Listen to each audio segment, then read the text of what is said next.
Well, another day and another day off the calendar here as we get closer to the fiscal cliff. Well, we say we got 49 days left till you hit midnight January 1, but there's probably really less time than that. After that, after all, I should say, there's only about 15 days left in the calendar when both House and Senate are set to be in the session at the same time. But the process is moving forward. Today, got our first idea of what the president will press for when he meets with congressional leaders this Friday. Washington Post reporting the White House will begin negotiations with what the president proposed for in the 2013 budget.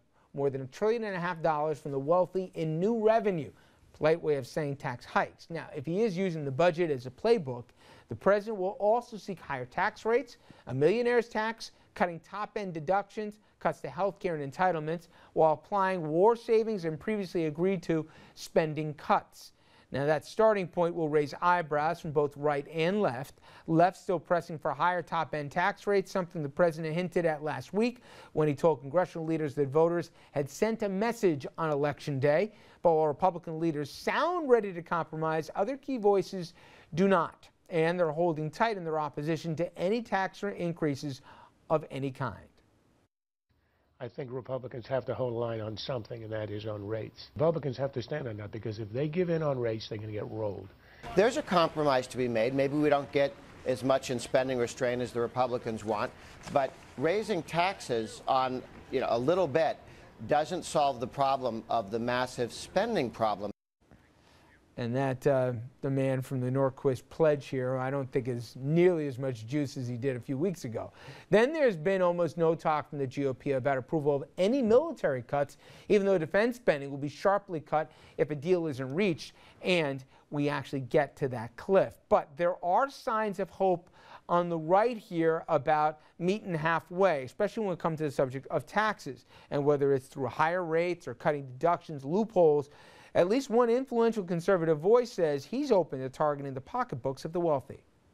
Don't scream and yell when one person says, you know what, it won't kill the country if we raise taxes a little bit on millionaires. I really won't, I don't think. I don't really understand why Republicans don't take Obama's offer to freeze taxes for everyone below $250,000, make it $500, make it $1 million. Really, the Republican Party is going to fall on its sword to defend a bunch of millionaires, half of whom voted Democratic and half of whom live in Hollywood and they're not and are hostile to Republican principles?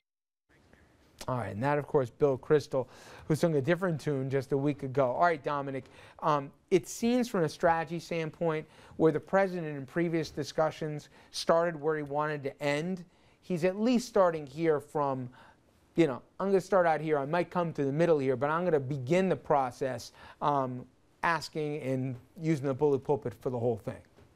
Well, it looks like exactly a strategy point where, he may start at a point A, may go to point B. But I think that both sides, it's amazing what an election can do. It's amazing what different already. what one election can do. Because what I never understood is why Republicans are listening to so many external factors that are not elected officials. You played some of the sound bites, but they are looking at the next midterm election coming up. They're going to come and to the middle, and they're going to cave in with a tax increase. And the president is going to cave in. No offense to his supporters on the left. We're going to look at cuts to entitlement programs, Social Security, Medicaid, Medicare. Something's going to be on the table. Everyone's going to feel some pain. And I think, Andrew, the key is they're going to use the other side to do what they know down deep here is probably where they got to get to, but they're going to use the other side to say, hey, they made me, in effect, raise the retirement age. They made me, in effect, trim Medicare or whatever else. And on the flip side, Republicans are going to say, I didn't want to go to 37 to 38% here, but you know what? We had to get a deal to save the country from the cliff. Yeah, and you wonder about John Boehner's ability to hold his caucus, and there are certainly some Republican voices in the Senate who don't seem like they wanted to do any wheeling and dealing.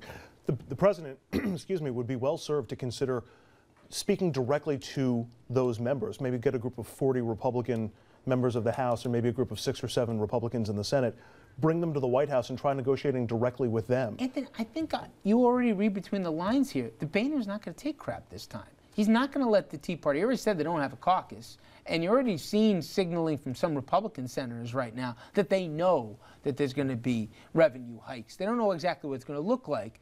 But we don't see the saber rattling that we saw, 2 years ago, 4 years ago. You don't, and you see folks like Eric Cantor, who's his deputy, but obviously is a Tea Party backer and would love to take that spot if he could as Speaker. You're going to see them quiet a little bit down. Obviously, the election is calm and everybody's relaxed, and they're saying, well, let's try to get to work. And if something's going to happen, it's going to happen now. And we say now, the next 30 days. It's going to have to happen because you have to understand something. The alternative minimum tax is going to kick in on middle-class Americans, and you're talking about $2,000 to $4,000 increase in taxes to folks making $50,000 a year. That is a major issue, and I guarantee people are going to remember that in 2 years because you're going to see it in your But keep in mind, any deal is done with the current Congress. So Alan West is still there, Joe Walsh is still there. You'd think there'd be more room for a deal, but they're not beholden to anybody. They're leaving office. They might stick to their principles and look down the road. It might not be as accommodating as the president would like. All right. We are going to take a quick break. When we come back, we got 5 big ideas for America, ideas that I think at least some of it's got some bipartisan support. The president's got 4 more years here. Like we said, he's not running for anything else here, and we know he likes the idea of leaving a legacy. We'll tell you what some of those ideas are and the chances that it could actually get through.